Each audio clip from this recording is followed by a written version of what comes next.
नमस्कार. आज आपण बनवूयात वालाच्या शेंगाची भाजी. त्यासाठी येथे मी वालाच्या शेंगा सोलून स्वच्छ धुवून घेतलेल्या आहेत.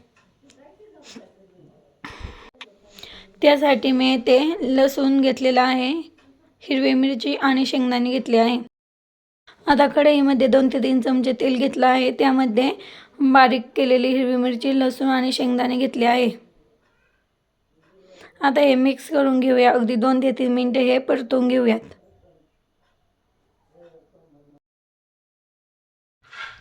आता इथे हे आपलं छान परतून झालं आहे. आता आपण यामध्ये वालाच्या शेंगा घालूयात,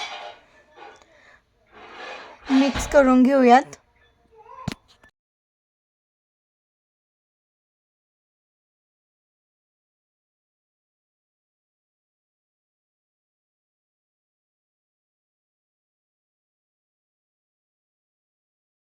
आता आपण यामध्ये चवीप्रमाणे मीठ घालून घेऊयात,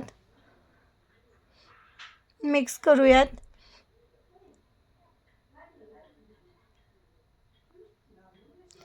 आणि आता यामध्ये थोडंसं पाणी घालून हे 6 ते 7 मिनिटं शिजून घेऊयात.